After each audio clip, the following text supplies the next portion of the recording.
กาสวัสดีพี่น้องป้องไปเบอร์สุขุสุคนพี่น้องค่ะเมื่อนี้กับสิพาพี่น้องมาเห็ดขันหมักบิงพี่น้องค่ะนิ้วโบราณอันนี้กล้วยใช้ใบตอง3 ใบซ้อนด้วยค่ะพี่น้องค่ะโมสมายพี่น้องเจ็บคอน้ำมูกไหลตลอดเลยจ้ะเนี่ยพระชาจะพาทำเป็นขันหมักบิงนิ้วโบราณด้วยค่ะพี่น้องค่ะอันนี้เห็ดจอมยอดก่อนค่ะจอมยอดใส่4 กาบด้วยค่ะอันนี้จะไปไวๆเลยด้วย4 กาบสับว่างไปมานะคะพี่น้องขาเวลาวางกาบให้วางห่างนะคะจอมยอดไม่ต้องวางถี่เด้อ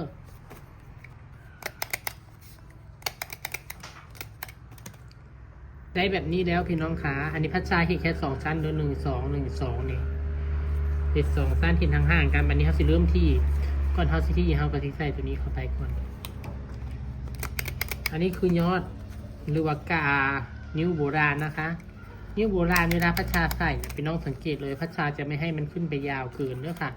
เห็นบ่เห็ดปลายนี่กันนี่ประมาณนี้พอๆกันอย่าให้ยาวเกินพยายามเอานิ้วสั้นขึ้นก่อนค่ะพี่น้องขาลดลั่นกันลงมาหลังจากนั้นตามกาบบักเบ่งที่เราพับไว้ค่ะวางลงไปนะคะ แบบนี้เลยนะคะพี่น้องขาวางลงไปเลย4 กาบค่ะพี่น้องขา4 กาบอันนี้เขาพับกาบไว้แล้วมันก็จะริวถ้าเขาบริพับกาบไว้มันก็จะซ่าพี่น้องขามันโบแมนว่าเฮ็ดง่ายๆค่ะปักบิ่ง1 อันนะใช้เวลาทำแต่ว่าเราทำหน้าคลิปนี่คือเราเตรียมของไว้หมดแล้วมันก็เลยเร็วนะคะวันนี้ชั้นที่2ซับว่างอย่างนี้ค่ะว่าเขาใส่ครบ4 อันนะซับว่างตัวนี้มันจะเป็นขันปักบิ่ง8 ทิศนะคะ8 แถวนะคะพี่น้องขา8 แถวเห็นไหมซับว่างกันไปอย่างนี้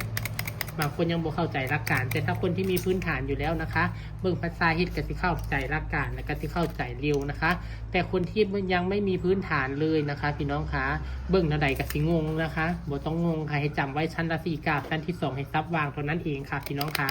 และก็นิ้วที่4ออกมานี่ก็มีทั้งหมด4 นิ้วต่อ1 ชั้นค่ะพี่น้องคะเนาะบ่ต้องงงค่ะพี่น้อง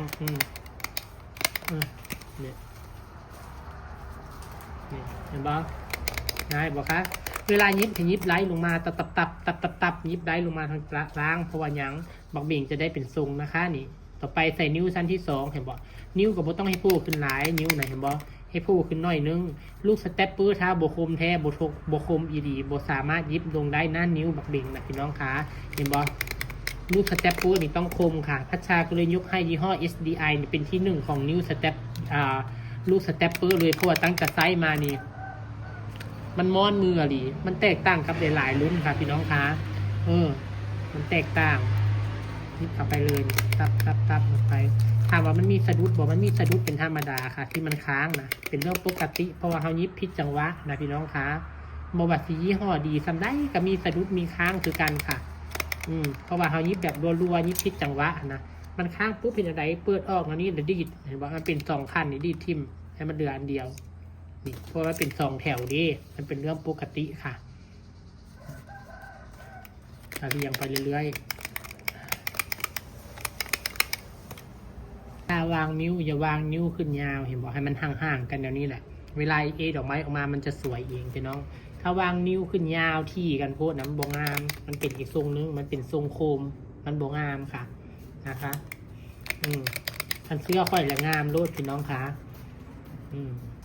เนาะพอเข้าใจเนาะค่ะวิธีเฮ็ดกระไดกาบบริที่เห็นบอกกาบค่อนข้างห่างกันเลยแบบนี้แหละจะงามเวลาดอกไม้ออกมานะบ่ต้องให้ที่ลายค่ะเดี๋ยวจะมาเบิ่งมาชมนำกันบัดแล้วเนาะพี่น้องเนาะมันสิเสียเวลานาทีหลายนาทีพี่น้องเข้าใจแล้วแหละน้องเจ้าขาตอนนี้บักบิ่งนิ้วโบราณของเราก็เสร็จเรียบร้อยพัชชาเฮ็ดตีนใส่เรียบร้อยเนาะค่ะวันนี้พัชชาสีดอกไม้นะคะดอกไม้ก็จะเป็นดอกรักนะคะพี่น้องขาถ้าเบิ่งตอนที่พัชชาดอกไม้เสร็จเรียบร้อยว่ามันจะงามสันใดเนาะจ้ะพี่น้องเราจะมาเบิ่งมาชมนำกันเนาะจ้าค่ะตอนนี้ก็เสร็จเรียบร้อยนะคะขันหมากบิงนิ้วโบราณพี่น้องขาเฮ็ดไหว้พระไหว้เจ้าวันศีลวันพระเฮ็ดลงวัดลงวาหรือว่าสีเฮ็ดใส่ใบสีขึ้นเป็นชั้นที่3สมมติว่าเอาใบสี2 ชั้นเอาตัวนี้ไปตั้งขึ้นปุ๊บก็สิเป็นชั้นที่3เลยเพราะว่ามีนิ้วตัวนี้ออกมาเห็นบ่คะ ก็จะสวยงามเป็นลักษณะตามที่พี่น้องเห็นดีละค่ะพี่น้องคะหากเบิ่งแล้วชื่นชอบในผลงานถึงมกถึงใจพอมกพอใจ